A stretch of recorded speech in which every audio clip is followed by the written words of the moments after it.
Hiya Pete, lovely to meet you again yesterday and do some further work on your game. Hope you enjoyed the day. I appreciate some of this stuff that we're talking about is somewhat new to you, and you know, at times can take a little bit of getting your head around, particularly the idea of hitting down and hitting out, etc., and how low point affects paths. Hopefully this video will help shed some more light on it. Looking at the backswing positions you arrive in, I mean, not much wrong with that. The one thing I would say is that since I first visited up at Ashton and we had a chat in your studio, the arms are working a little bit more inward on the way back, which is a good move. Previously the arms didn't work as much in as that. The club and the arms were working more straight back, so in regards to that change, well done.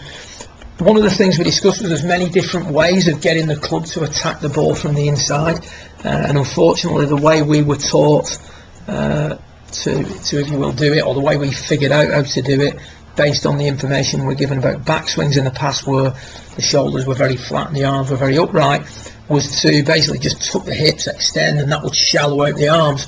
So what would happen is, if you imagine the analogy of keeping your head on this wall here, the hips would tuck under, the head would come off the wall, and as that happens, the club shallows out and approaches the golf ball from the inside. So you can see there the club is very much inside your hands at P6, allowing us to hit out at it. Now the problem with that is the act of moving the head off the wall and losing our inclination to the ground, you can see how the spine becomes much more erect, is very hard to control, and it also results in the arms being thrown off the rib cage through impact. Now, whenever the arms are thrown off the rib cage through impact, the rate of closure on the club face is very high, and we get that flippy feeling that you talked about, and that feeling of a lack of stability, because the hips, really all they're doing at that point is tucking towards the golf ball, so the hips are working inwards. Now, for you to feel stable through impact,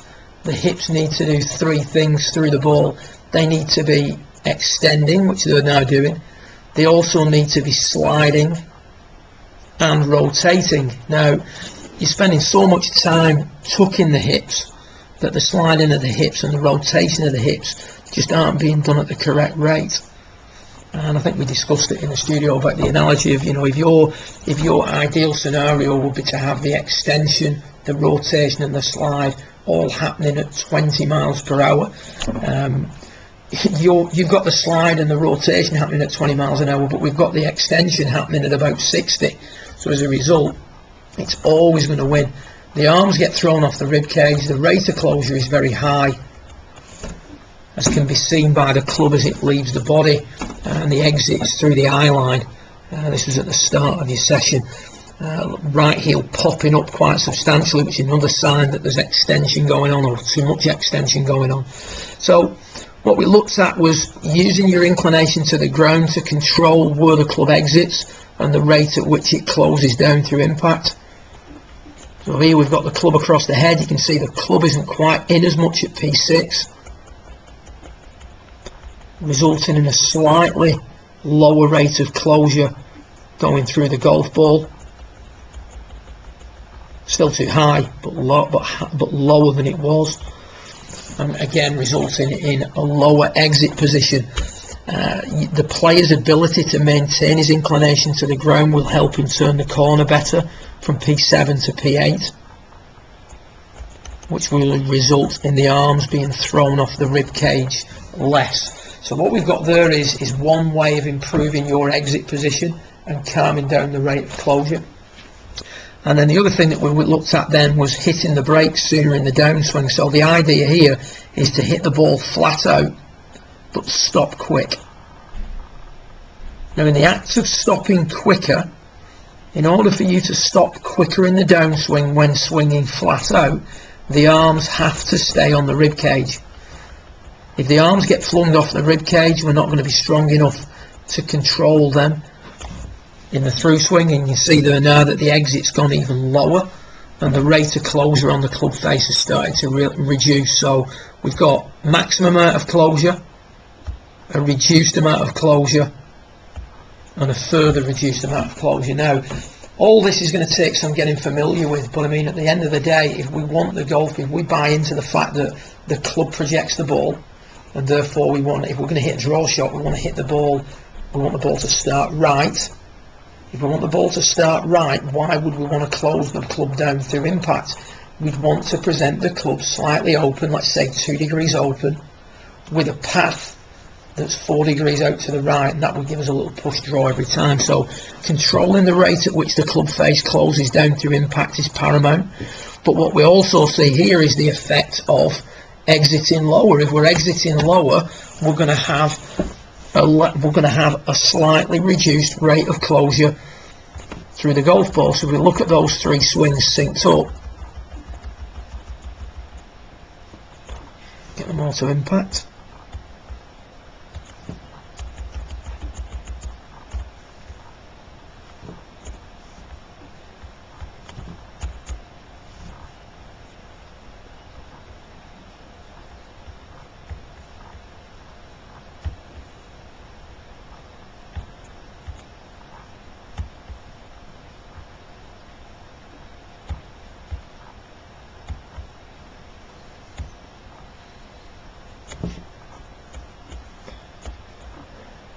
So the difference in the amount that you're hitting out at the golf ball. So the line that I've put on is through the right elbow,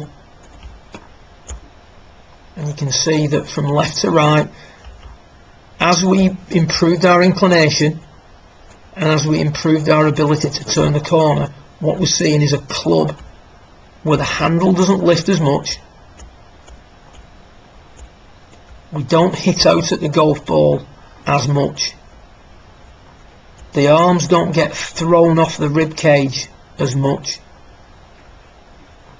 and therefore that flippy feeling through impact is being controlled. So there's a number of factors at play here. So what we've got to learn to do, and you mentioned that you were pulling a lot of shots when you were doing this. Well, first of all, you're pulling it because instead of the club being in quite as much, it's now more in line, and also we've got a path that's more in line. So we're still closing the club face down, we're closing it down to a path that's less shifted to the right. So what we've got to learn to do now is get that club back on the inside again, and the way we would do that is by improving what's happening from face on at the top.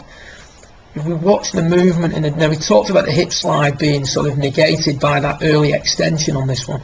The hips start to move forward, but I'd like to see them move forward for longer, as we see here with Grant Waite. So the hip centre is a little bit further forward. That in turn is tightening the radius of the swing. So if the left arm was more in this position, everything would be tighter and the club would be in more at P6. That would require less of a release through the golf ball and allowing you to keep the arms on the rib cage. And I suppose ultimately that's what we're looking to do. We're looking to get the ball to either be hit with a push draw or a push fade. So we're always going to hit the ball with an iron with a slightly descending blow, hitting on the back side of the circle. But we want to try and do that whilst keeping the arms on the rib cage. As your arms get thrown off your rib cage, your hips stop sliding and turning. There's your flipping feeling. You know, why is the handle not quite as advanced as you would like it? More like Grant Waite here on the right. Well, one of the reasons is because if we look at the release point, so from P6 the shot's pretty much done. The handle of the club isn't as advanced. So really what I'd like to see you do is improve your ability to maintain your inclination to the ground. So we can see here the head still comes off the wall a little bit, but it's nowhere near as much off the wall as it was at the start of your session. So the more you can keep that head against the wall, the lower this exit becomes and the calmer the club face becomes. Then we can start to tighten up this position during the downswing. So that would be the next piece that you would work in. I'll be up at the golf club over the next week or so. I'll pop in, we'll have a little chat, and I'll go over this point with you in a little bit more detail. Good luck with it. I look forward to seeing you again soon. Well done.